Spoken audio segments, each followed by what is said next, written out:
e sim pelo que fomos chamados para fazer.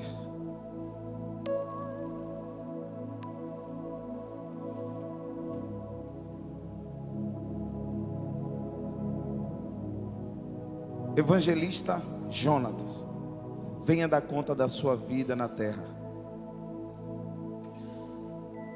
Evangelista? Mas Senhor, eu não sou evangelista. Eu era youtuber. Evangelista Jonatas, cadê as 1.950.000 almas que eu te chamei para impactar na Europa, na Ásia e na Oceania? Mas Senhor, eu era youtuber de coisas superficiais.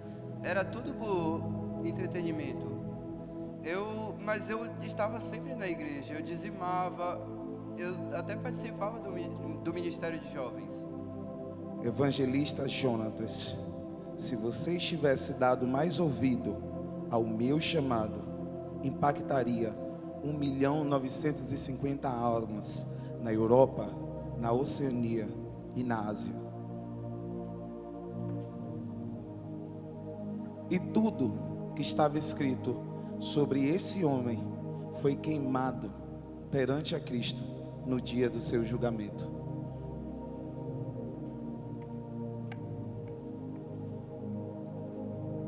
Líder Anamel, venha dar conta da sua vida na terra. Líder? Eu não sou líder. Eu sou apenas uma adolescente. Mas eu não entendo. Eu estava na igreja. Eu estava lá com os meus amigos. Líder Anamel, se estivesse dado mais ouvidos à minha voz, com certeza você teria influenciado 950 almas. E ao invés disso, você foi influenciada por amizades ao qual eu não te chamei para andar.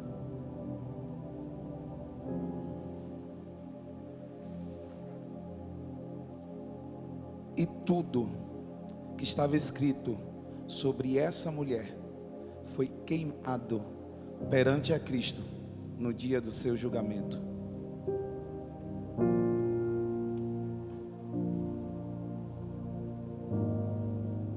Médico Jairo, venha dar conta da sua vida na terra. Médico? Mestre? Não, fui pastor durante 20 anos de uma igreja com 1.000 membros. Médico Jairo, se você estivesse dado ouvidos ao meu chamado, você e mais 5 famílias ao qual você impactaria, teria ajudado na minha obra como mantenedores e iriam juntos impactar mais de 1.000 pessoas.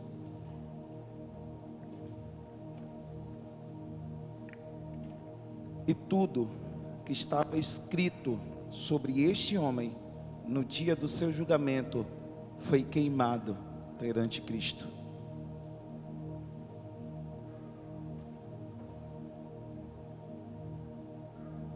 Irmã Larissa, venha dar conta da sua vida na terra.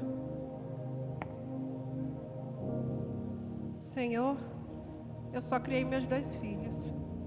Eu não fiz viagens missionárias, não preguei às nações. Eu só fiz tudo o que eu pude para criar os meus filhos nos teus caminhos. Foi só isso. Irmã Larissa, foi para isso que eu te chamei. Você pode não ter impactado muitas almas, mas com certeza, pela sua dedicação em criar os seus filhos nos meus estatutos, seus filhos irão impactar mais de 2.000 almas no mundo afora. Serva boa e fiel, entrai no gozo do seu Senhor.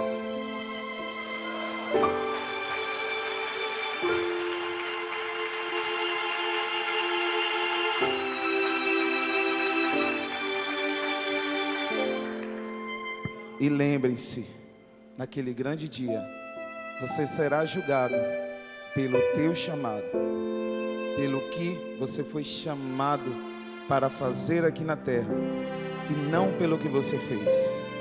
Então, entenda, você tem um chamado.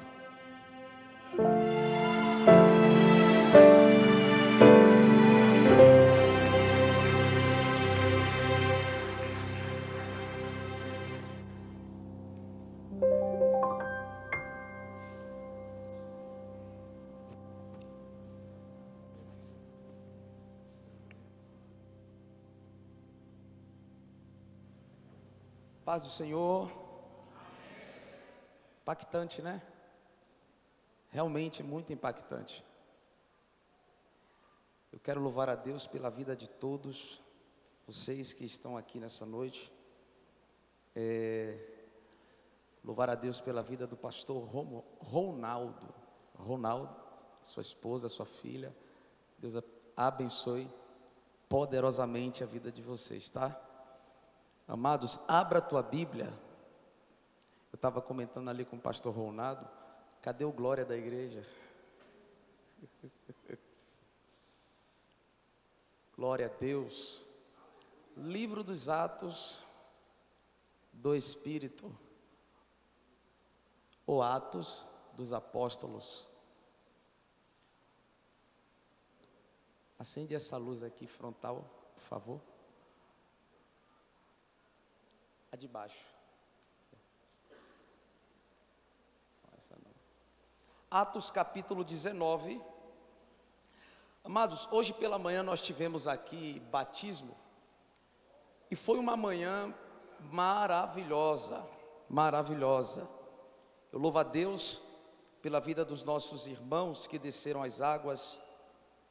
Foi algo assim, pense numa manhã banhada pela glória de Deus nesse lugar. Fizemos ali no hall de entrada um culto ao Senhor com os nossos irmãos e foi assim algo maravilhoso. Somente 3 pessoas desceram as águas, mas pense numa manhã de consagração marcada pela presença de Deus. Marcada pela presença de Deus, de tal forma que reverberou o desejo de ministrar uma palavra, essa palavra que eu vou ministrar nessa noite, que é em Atos capítulo 19, verso 1.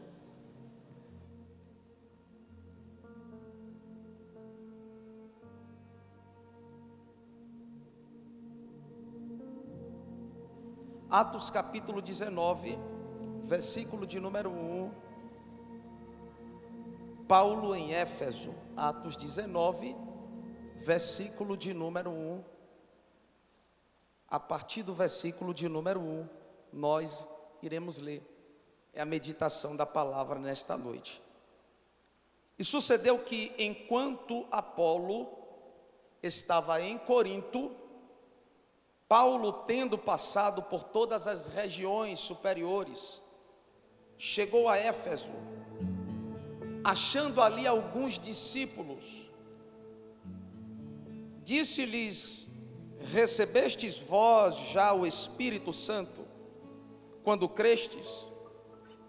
E eles disseram-lhe: nós nem ainda ouvimos que haja Espírito Santo. Verso 3.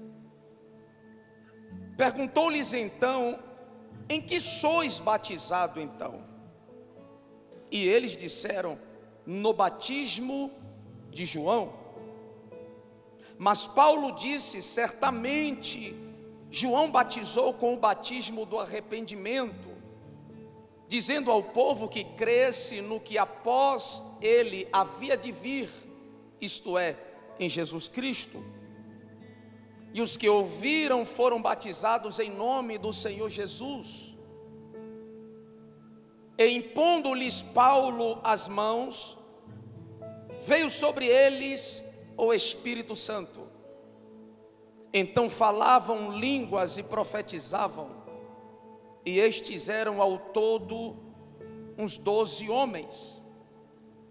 E entrando na sinagoga, falou ousadamente por espaço de 3 meses, disputando e persuadindo-os acerca do reino de Deus. Versículo 9.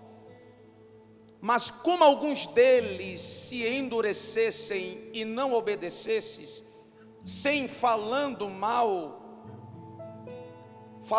do caminho perante a multidão, retirou-se deles e separou os discípulos, disputando todos os dias na escola de um certo tirano. E durou isto por espaço de 2 anos, de tal maneira que todos os que habitavam na Ásia ouviram a palavra do Senhor Jesus, assim judeus como gregos. E Deus, pelas mãos de Paulo, fazia maravilhas extraordinárias. Pai, esta é a tua palavra. Fala-nos ao coração, edificando a nossa fé, de modo que ao sairmos deste lugar, esta seja a sensação de edificação, restauração, força, graça, em nome de Jesus, amém. Jesus falando aos seus discípulos, segundo escreveu Lucas no capítulo 24, versículo 49, ele lhes ordena para que ficasse em Jerusalém. Ficai em Jerusalém, até que do alto vestidos de poder.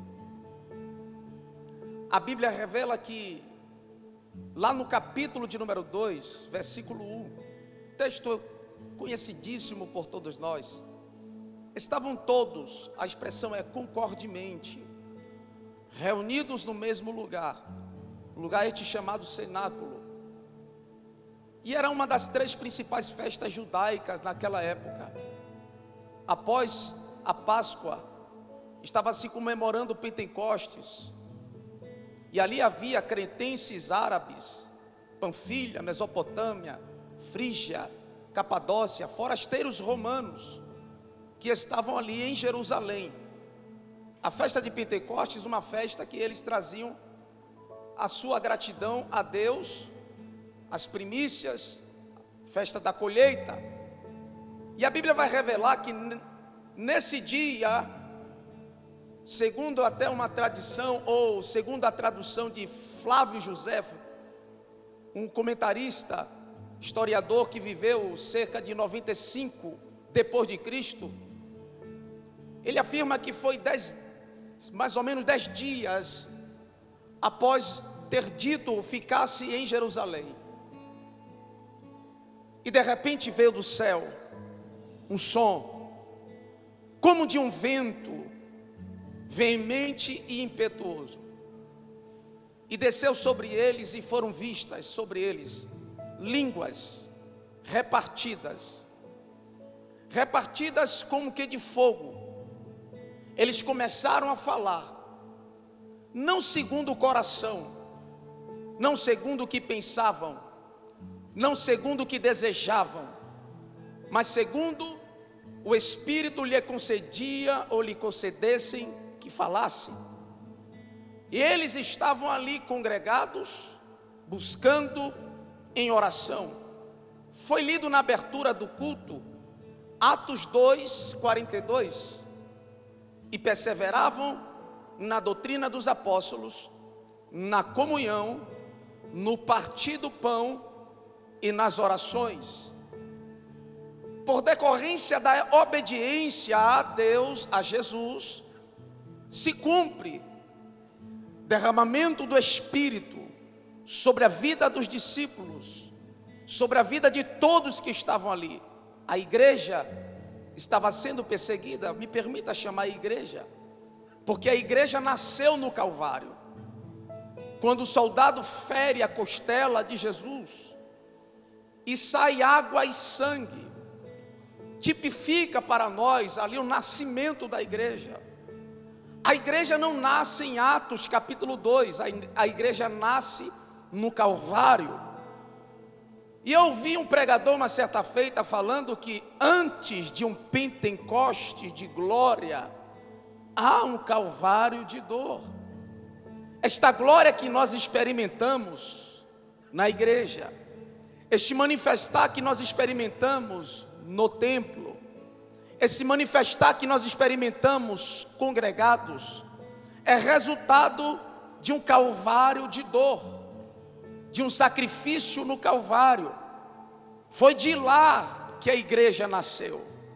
A igreja é resultado de um sacrifício vicário. Por isso Isaías profetizou e afirmou, e ele ficaria satisfeito, feliz com o resultado do seu sacrifício quando olhasse para a igreja. Cristo fica feliz quando olha para a igreja, a sua igreja, não qualquer ajuntamento, não qualquer volume de pessoas, mas quando ele vê a igreja reunida, unida, no mesmo propósito, para adorá-lo, para glorificá-lo, para engrandecê-lo. E aqui nesse ajuntamento estamos com esta finalidade, para tributar a Ele toda a honra, para tributar a Ele toda a glória, para engrandecer o Teu santo nome, porque Ele é vivo, Ele reina. Quando dois dentre vós estiverdes reunidos, Ele estará presente. E aonde há o Espírito de Deus, aí há liberdade. Eles ficaram suspensos.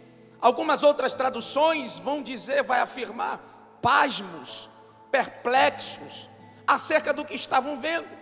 De modo que quando eles viram aquele fenômeno acontecer, a expressão foi: não são galileus estes homens que estão professando tais palavras, cretenses ouvindo em sua língua materna, árabes ouvindo em sua língua materna, forasteiros romanos, Panfilha, Frígia, todas as nações naquele período entenderam as grandezas do reino de Deus que fora ministrada através daqueles homens simples que estavam lá. Eu percebo que Deus oculta as suas maravilhas dos sábios e entendidos e nolas revela aos seus pequeninos. Deus pega um pescador e dá um idioma quando ministra o teu espírito e começa a falar, e forasteiros romanos entendem. Deus pega um outro que faz redes e começa a usá-lo para pregar a sua palavra. Pessoas que eram totalmente consideradas como improváveis dentro do cenáculo, mas foram cheios do Espírito Santo para propagar o Evangelho de Deus. Quem são as pessoas prováveis, pastor, para ministrar a palavra? Não são os doutores, haja vista que Deus usa do seu know-how, da sua capacidade para propagar o Evangelho. Quem são as pessoas prováveis para que o Evangelho venha a ser ministrado, venha a ser propagado? Não são os médicos, como bem foi dito aqui nesta noite, haja vista que Deus pode usá-los com a sua ciência, com a sua sabedoria, mas eu percebo à luz da Bíblia, que Deus pega improváveis, como Elias, um homem desconhecido na geografia teológica, veio de Tisbé, e quando chega no cenário de Israel, numa deploração espiritual, ele levanta a sua voz e diz: tão certo como vive o Senhor dos Exércitos, não haverá chuva, segundo a minha palavra. Quem era Elias? Ninguém conhecia Elias. Elias não vem de costa larga, Elias não vem de sobrenome de peso, Elias vem de Tisbé. Ninguém conhecia Elias. Elias clama e Deus derrama fogo, Deus despeja fogo, Deus faz descer fogo do céu. Aleluia. Moisés, Deus levanta Moisés por detrás da malhada, por detrás da sarça, chama para falar ao seu povo. Um homem que se dizia ser, haja vista ele ter sido um homem com muita condecoração, conhecimento da ciência do mundo antigo, mas ele foi um homem que diante de Deus ele falou: sou um homem de lábios pesados, eu sou gago, eu não sei falar. E Deus se revela através de Moisés dizendo: serei por sinais e maravilhas e prodígios na terra do Egito, através da sua vida, Moisés. Então Deus pega aqueles que não são, para confundir aqueles que se dizem ser. É assim que Deus faz. E nesta noite, existem pessoas que são chamadas, que foram chamadas por Deus, e que você estará aqui nesse lugar. Deus te chamou. Talvez você olhe para dentro de você mesmo ou você mesma e esteja afirmando: eu não tenho condição alguma de atender a chamada de Deus. Eu não tenho competência alguma, capacidade alguma para atender a chamada de Deus. Deus vai te capacitar. Ou melhor, Ele já derramou do seu Espírito sobre a tua vida. Olha para quem está do seu lado, diga para ele ou para ela assim: você já tem o Espírito de Deus. Na primeira carta à igreja em Corinto, Paulo escrevendo, ele disse: ficarei porém em Éfeso até o Pentecostes. Se não me engano, primeira carta, capítulo 16, e ele diz: porque uma porta grande e eficaz se me abriu. Qual era o cenário de Éfeso? Uma cidade beirando o mar Mediterrâneo, considerada, segundo a teologia, um dos maiores centros filosóficos do mundo antigo, era Éfeso. Os homens discutiam acerca de tudo quanto era tipo de conhecimento, a céu aberto, filosofavam, eles davam muita atenção no aspecto da oratória, do conhecimento, do saber, acerca da forma de pensar. Você observa que Paulo entra em Éfeso e se encontra com 12 discípulos. Os 12 discípulos, eles foram batizados pelo batismo do arrependimento, João, e ele vai perguntar acerca: recebestes quando crestes o Espírito Santo? E eles disseram: nem sequer ouvimos falar desse Espírito Santo. E esta afirmativa é inusitada, porque estava acontecendo um grande avivamento.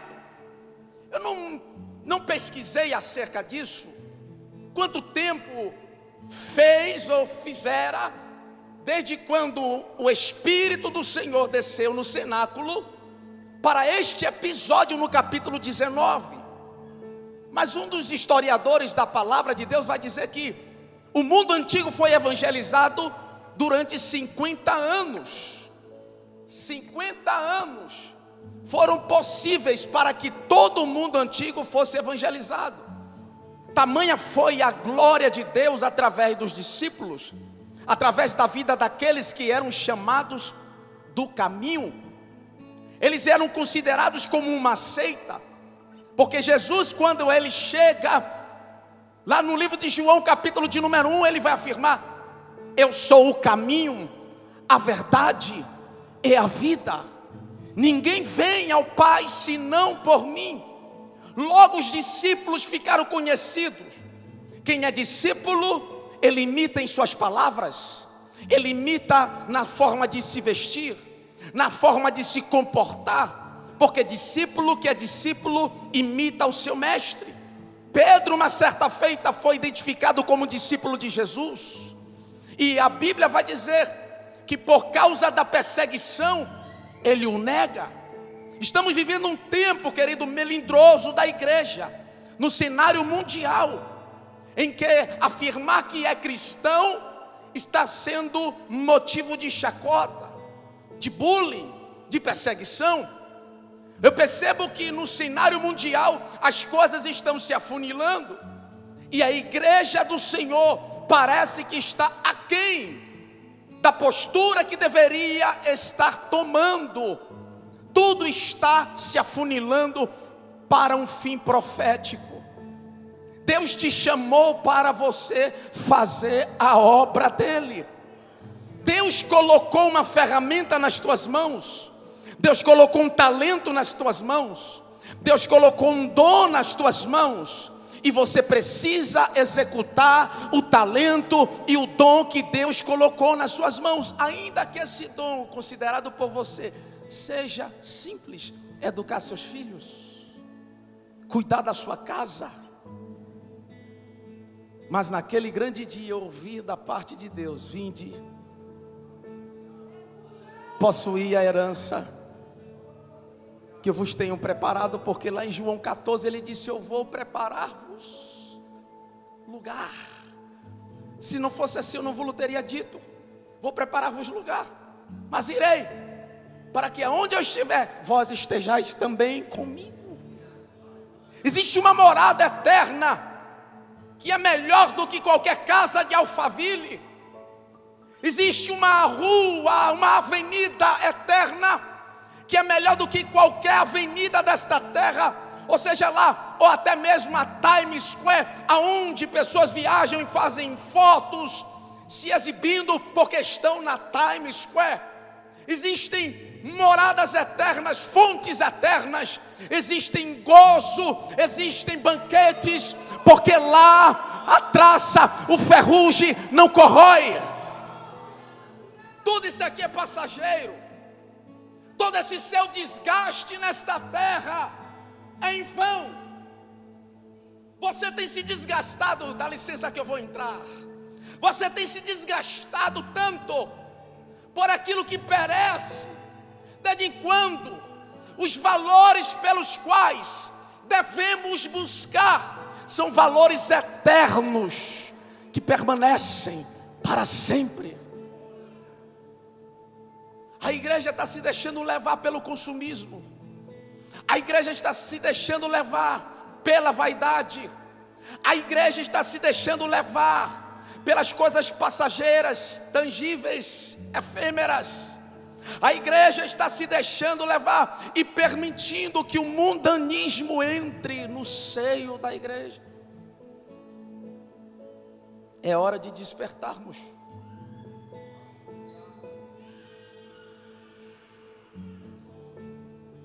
É hora de acordarmos deste sono espiritual.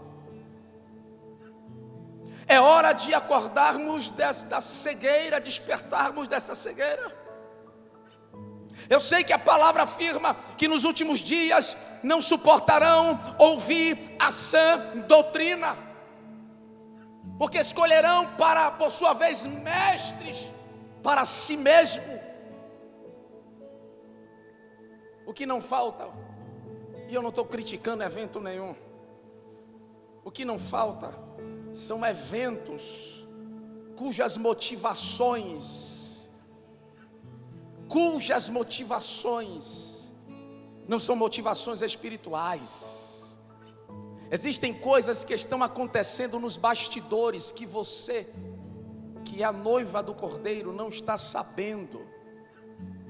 E acesso que nós pastores temos, as informações chegam com mais frequência.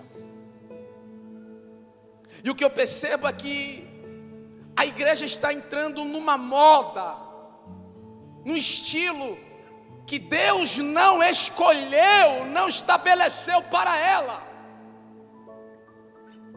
A igreja está entrando no modismo que não é o estilo nem o padrão que Deus estabeleceu para ela. Você está aí, irmão? Só basta o pastor apertar um pouco, aí no próximo culto não aparece. Só basta a doutrina, a sã doutrina ser pregada, aí afirma que é indireta. Você está aí, irmão? A Bíblia não é para massagear. Se não fosse assim, ela não seria considerada espada. Espada não massageia. Espada penetra e corta. Você está aí, irmão? A Bíblia não é para massagear. Estão querendo aí que reescreva a Bíblia. Estão querendo aí atualizar a Bíblia. Estão querendo aí fazer adequações na Bíblia. Já existem traduções que, por conta de uma troca de ponto, de vírgula, já muda o sentido dos textos sagrados. Paulo, escrevendo a Timóteo, ele vai afirmar que toda a Escritura divinamente inspirada não parte da Escritura, é toda a Escritura. Se você não tiver a palavra de Deus como manual de regra, fé e prática para você, você será engodado com qualquer coisa que vier de lá. Olha que Paulo pergunta: vocês receberam o Espírito Santo quando creram? Não. como pode, naquele tempo, estar havendo tantos movimentos do Espírito e eles nem sequer ouviram falar do Espírito Santo? Atos capítulo 3, Pedro e João subiam para a igreja a fim de orar, e ao entrar na porta do templo, um pedinte levanta a mão, pede-lhe uma moeda, e ele olha para aquele homem. Dias antes, eles estavam no cenáculo, clamando, orando, intercedendo, e o Espírito de Deus encheu a igreja, encheu de poder e de graça, manifestações, glória, palavra de ciência, sabedoria, e eles perseveravam na doutrina, no partir do pão, na comunhão e nas orações. A Bíblia vai dizer, em toda a alma havia o mesmo sentimento, e o Espírito do Senhor acrescentava à igreja aqueles a quem deveriam fazer parte do corpo da igreja. Por quê? Porque a essência estava sendo mantida, a palavra, o partir do pão, a comunhão, as orações. Se as bases, se os pilares forem mantidos, o que vai acontecer é fluir do Espírito, o que vai acontecer é manifestação do Espírito.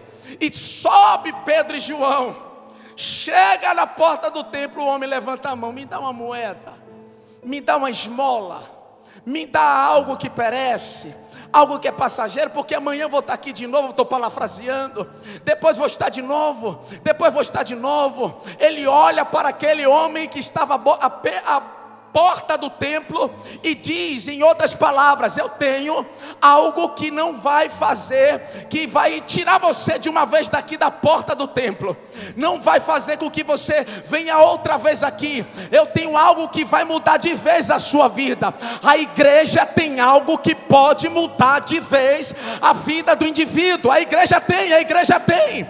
Será possível que a igreja não vai despertar para isso?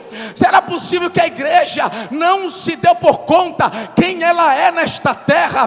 Deus derramou do teu Espírito, derramou sangue do teu Filho. A Bíblia diz lá na carta, ou melhor no livro de Isaías, que a Deus agradou moer Jesus. A Deus agradou moer Jesus para quê? Para que houvesse remissão dos pecados, para que nós estivéssemos aqui. Não foi um sacrifício em vão. E ele faz uma promessa: eu vou para o Pai, mas eu vou enviar o Consolador, e ele veio, está em mim, está em você. Mas a igreja precisa despertar, a igreja precisa se levantar, a igreja precisa sair, a eclésia sair para fora. Para quê, pastor? Para levar o evangelho a toda criatura. Eu não quero ter a sensação de que sou um ativista religioso, que me encontro todos os finais de semana com a mesma igreja. Você está aí, irmão? Eu falava na reunião da diaconia que é inadmissível alguém estudar isso aqui e permanecer com a mesma cabeça. Não tem como. Não tem como, do contrário, você não estuda a Bíblia. Eu preciso pregar.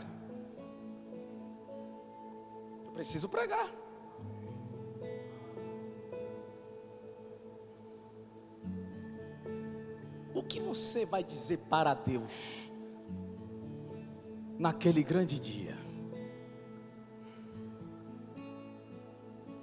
Vocês já conhecem o Espírito Santo? Paulo e Silas, meia-noite, após terem sido açoitados, cantavam e oravam, presos no cárcere interior. E o Espírito de Deus veio e fez o quê? Abalou as estruturas, enquanto eles cantavam e oravam. Cantavam e oravam.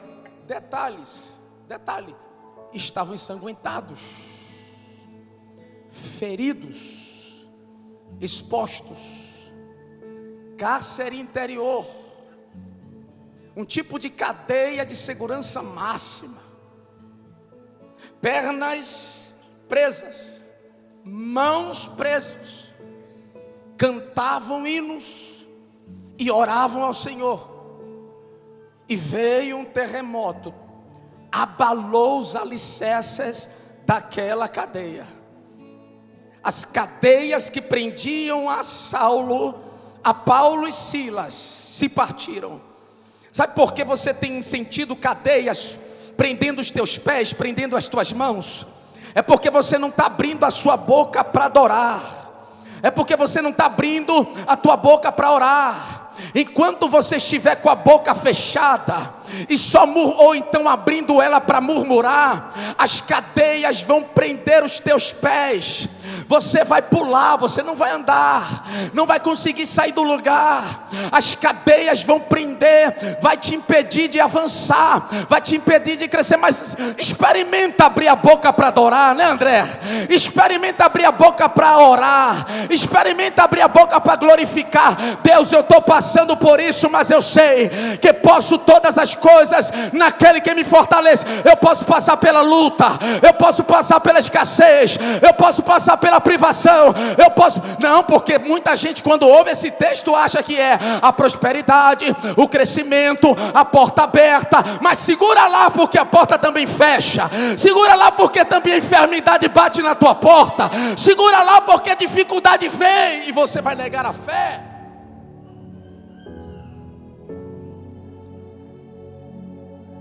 Vai negar? Hey. Oh. Ereas. Eremarash. Ai, ai, ai, ai, ai. Erebasébia. A tribulação produz esperança. A esperança produz experiência. Ah, meu irmão, você pode passar por todas as coisas. A coisa vai apertar em 2023. A coisa vai apertar em 2024. A coisa vai apertar em 2025. Mas a pergunta é: você vai negar? Você vai abrir mão?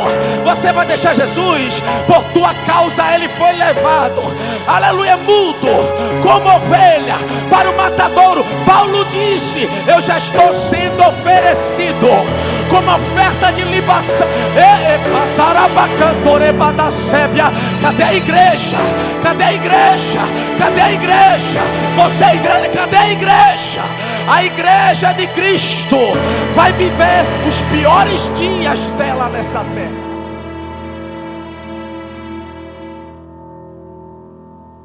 Mas Paulo, no fim da sua vida, disse: combati o bom combate, acabei a carreira, guardei a fé.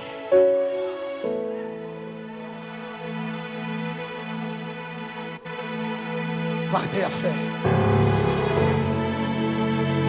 Vem Alisson. Guardei a fé. Aponto-me nessa. Guardei a fé. Eu quero declarar nessa noite, do meu lado direito ao meu lado esquerdo, que o Espírito de Deus vai injetar um ânimo sobre a tua mente, no teu coração, na tua alma. Porque a segunda não vai ser diferente. Vem luta, vem dificuldade, vem problema, mas você vai lembrar desta palavra e vai saber que você pode todas as coisas. Todas as coisas. Todas as coisas. Segura. Eu posso todas as coisas. Por quê? Porque é o vereador que me fortalece? Não. É a política? Não.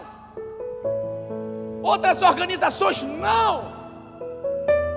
Ele fala para seus discípulos: por minha causa vocês serão perseguidos, por minha causa vocês serão caluniados, por minha causa isso, por minha causa isso, por minha causa, afinal de contas, você é discípulo de Cristo ou não? Você é discípulo de Cristo ou não? Aí ele vem e consola: estas coisas vos tenho dito, para que em mim tenhas paz. A paz que excede todo entendimento não é uma paz que o mundo vos dá, é a paz de Cristo, é a paz de Cristo. A paz de Cristo é ir para o matadouro, mas adorando, mas glorificando, mas exaltando a Ele. Não me lembro agora, mas teve um homem que estava para ser queimado. A fogueira estava armada, ele estava numa estaca no meio da fogueira. E ele olha para aqueles que estavam perseguindo a igreja e diz assim: ó, queima logo, acende logo esse fogo, acende logo essa fogueira, porque o quanto antes você acender, eu vou me encontrar com ele lá nos ares. A pergunta que não quer calar: o seu prazer está em quem? O seu prazer estará onde? Na Nova Jerusalém ou aqui nessa terra? Esta é uma palavra que não é todo lugar que está pregando. Mas Deus não me chamou para pregar o que a maioria está pregando. Deus me chamou para pregar isso aqui. Porque naquele grande dia Ele vai dizer assim: você pregou a minha palavra? Você falou o que eu mandei falar? Você profetizou para quem eu queria falar? Eu gostaria que esta palavra ficasse latente na tua alma, reverberando no teu coração na segunda, na terça, na quarta, na quinta, na sexta, no sábado, no domingo.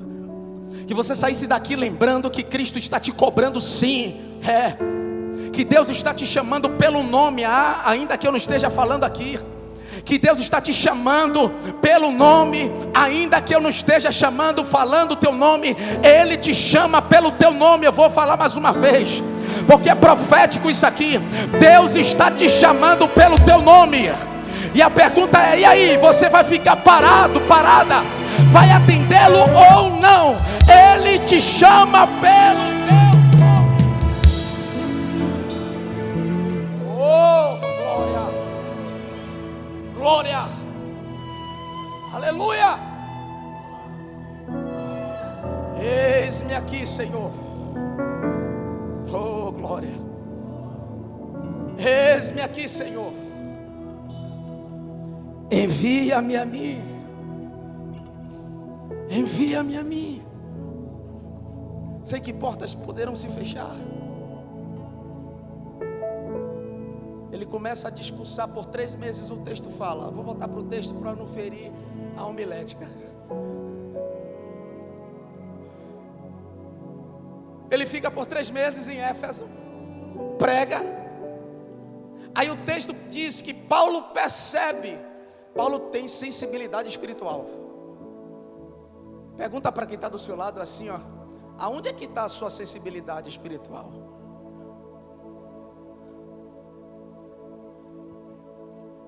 Você perdeu aonde? Vai lá buscar.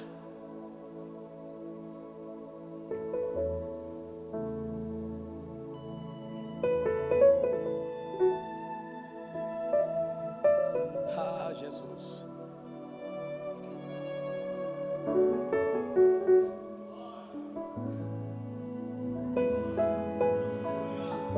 Eu estou ouvindo ele falar comigo.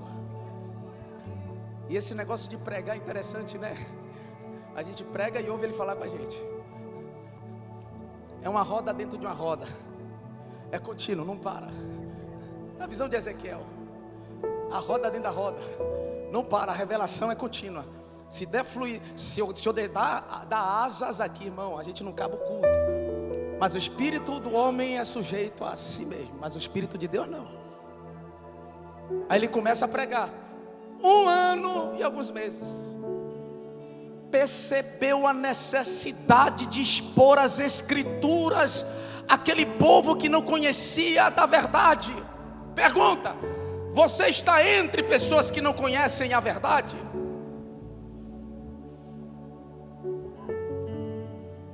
João 8,32: e conhecereis a verdade vos libertará. Ah, pastor, irmão, você pode atuar muito bem na empresa que você é dono. Você pode atuar muito bem na gerência. Eu sei que hoje é com muito melindre as coisas, pisando em ovos, né, pastor Rogério? Mas você pode atuar. Necessariamente você não precisa atuar na palavra profética, mas você precisa ser útil no reino. Útil no reino. Esteja aqui para congregar com teus irmãos, porque isso aqui é basilar para a sustentação da igreja. Institucionalmente estamos aqui para que haja uma organização, mas como corpo, que somos muitos membros de um corpo cujo cabeça é Cristo. Porque ai de mim, se não ouvir o cabeça que é Cristo como anjo da igreja. Mas você pode muito bem atuar com seus subordinados, com aqueles que são fornecedores da tua empresa, com aqueles que você lida no seio da família. Paulo permanece por causa da sensibilidade espiritual. Ele percebe a necessidade. A Bíblia vai revelar que havia uns 7 filhos de servais sacerdotes que tentaram pregar o evangelho. Mas como é que vai pregar o evangelho sem a presença do Espírito Santo? Sem a capacitação, sem o revestimento, sem vida de oração. Aqueles endemoniados entraram naquela casa, e a Bíblia diz, numa casa, estavam dentro de uma casa, e deram neles uma surra. Eles saíram nu. E Paulo, ele chega naquela cidade, em Éfeso. Havia em Éfeso alguns ourives. Um deles a Bíblia vai dar o nome, Demétrio. O homem conhecia no manuseio de prata, fazia alguns templos em miniatura. Esses templos de miniatura dava muito lucro para a cidade de Éfeso. Éfeso era uma cidade cosmopolita. Ela era uma cidade satélite, aonde os navios mediterrâneos chegavam a Éfeso, que hoje é a atual Turquia. No mundo atual, traziam mercadores, traziam roupas, traziam várias coisas por meio do mar Mediterrâneo. E a Bíblia vai dizer que esses ourives traziam lucro para esta cidade.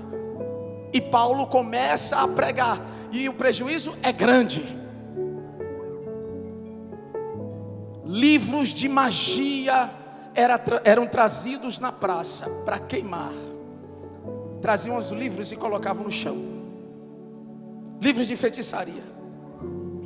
Eu fui pesquisar o valor que foi levantado acerca do prejuízo espiritual que Paulo deu. Alguns historiadores vão afirmar que chega a cerca de 160 anos de trabalho, o valor do material que foi colocado ali na praça. Demétrio já não estava ganhando mais dinheiro como ganhava com a feitiçaria, porque Paulo pregou a verdade. Quando a igreja pregar a verdade, a igreja vai dar um prejuízo na feitiçaria moderna. Alguns estudiosos vão dizer que alguns templos pagãos estavam sendo fechados, porque os idólatras estavam se convertendo.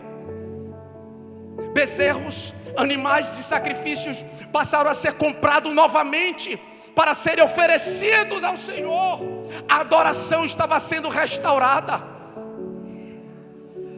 Quando a igreja passar a pregar a Bíblia, a adoração vai ser restaurada. Esse negócio dessas músicas que cantamos nos nossos dias não tem nada a ver com adoração. Um certo pregador subiu nesse púlpito aqui, ele falou: louvor é para menino, mas adoração é para homens. E o que a gente pensa que está adorando a Deus não passam de meras palavras que totalmente irreverentes, chamando Deus de você. E a gente acha que está cultuando. E a gente acha que está adorando.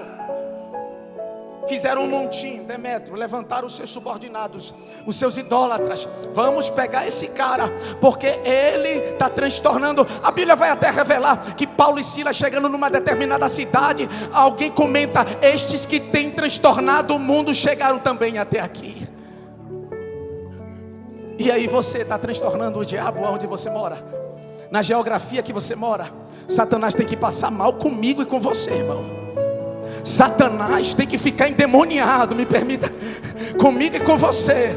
Ele precisa pegar a trouxa dele, sair de lá, porque Deus está na tua vida, porque a glória de Deus está na tua casa, porque a presença do Espírito Santo é através de você. É fácil ser igreja no templo, é fácil ser igreja reunidos com irmãos, mas eu quero ver você ser igreja levantando a sua voz dentro do ônibus. Eu quero ver você ser igreja dentro do metrô, você que me assiste aí agora. Eu quero ver você ser igreja na empresa que está passando por um declive econômico e chamar o seu gerente: Deus tem uma palavra para essa empresa e eu quero fazer a oração aqui, porque Deus vai mudar a situação. Quero ver você ser igreja lá. Ser igreja em nossas aglomerações é fácil, irmão. É fácil. Quero ver lá fora. Aqui já está virando até um jargão meu. Aqui você edifica a sua fé, lá fora você manifesta ela. Eu não vou me estender mais, eu gostaria de que você colocasse sobre seus pés. Eu sinto a tua doce e maravilhosa presença, Espírito Santo. A uns ele chamou como evangelista, a outros ele chamou como pastores, a outro ele chamou como mestre, a outros ele chamou como apóstolos, a outro ele chamou como profetas. Talvez aqui tenha os 5 ministérios liberados sobre a vida de alguém aqui. Você é evangelista, ou você é mestre, ou você é apóstolo, ou você é profeta, ou você é pastor, mas você está abstendo-se de colocar a mão no arado, ou até mesmo você usou da irresponsabilidade de quê, pastor? Colocou a mão no arado e olhou para trás.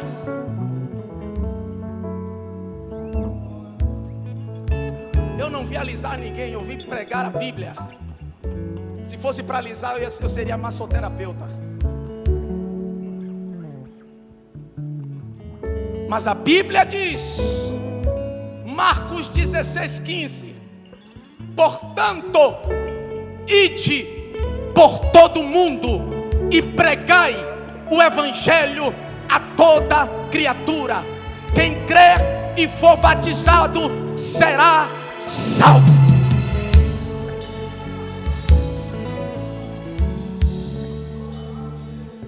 Feche os teus olhos, coloque a mão no coração. Claro que coração é alma, mas coloque a mão no peito. Deus, o Senhor falou comigo. O Senhor falou com esse homem aí, com essa mulher aí. Não tenho dúvida disso. Suaviza mais esse fundo, por favor. Mas nesta noite o teu Espírito nos chamou no canto da nossa comodidade. O teu Espírito nos chamou no canto da nossa zona de conforto. O teu Espírito gritou o nosso nome de lá do canto de onde nós estamos, para atender a sua chamada. Eu quero nesta noite declarar sobre estas vidas que aqui estão o despertamento espiritual. Que ele, que ela comece a fazer amanhã o que foi chamado para fazer. Eu vou me ousar falar algo aqui nesse púlpito. Deus te dá até amanhã para você começar a fazer o que Ele te chamou para fazer. O que foi que o Senhor me chamou, você sabe. Deus te dá até amanhã para você começar a fazer o que Ele te chamou para fazer. Dá uma unção nova para ela, Senhor. Dá uma unção nova para ele, Senhor. Ele vai precisar, ela também. E começa a incomodá-los na madrugada, na empresa, no carro, no ônibus, para que eles prontamente façam aquilo que o Senhor os chamou para fazer, em o nome de Jesus. Dá uma salva de palmas para Ele.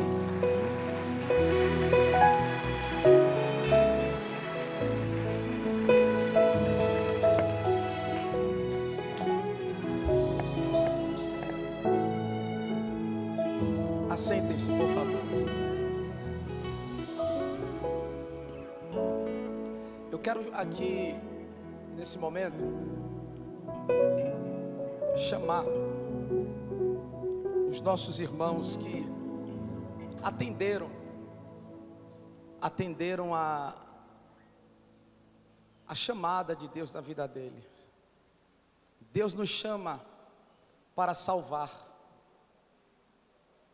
O primeiro chamado de Deus para nossas vidas é para sermos salvos. Deus nos chama para salvar. O segundo chamado de Deus para a nossa vida é para atender este chamamento. Fomos chamados para ser salvos, somente isso? Não. Fazer a sua vontade. Eu quero chamar aqui o nosso irmão Diogo Salomão, não é isso? Diogo Salomão e a nossa irmã Maria. Por favor, dá uma salva de palmas para eles. A Deus pela vida deles. Você pode dar uma salva de palmas a Deus pela vida deles? Venham aqui, por favor.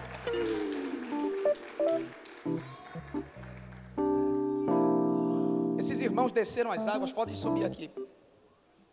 Pode subir aqui. Desceram as águas, tá? O certificado está aí? Pronto, está ali. Glória a Deus. Eles desceram as águas hoje. O nome do Senhor foi glorificado. E estamos fazendo mais discípulos. Amém? Já estou convidando aqui, ó, para entrar no curso de formação ministerial. Tá? Já para serem formados. Traga aqui, por favor, de Salomão, o certificado de Salomão. Salomão. É Salomão, irmão. Ítalo Salomão, veja aí o sobrenome. Glória a Deus. Tem uma lembrancinha aqui. Cadê o flash? Cadê a foto? A mídia tá ali, né? Na música. Segura aqui. Vamos lá, ó.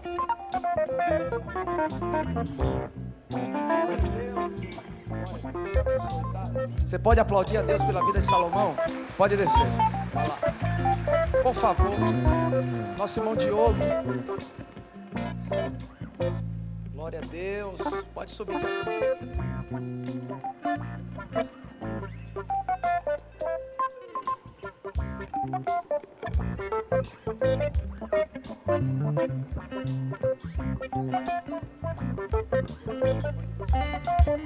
Deus.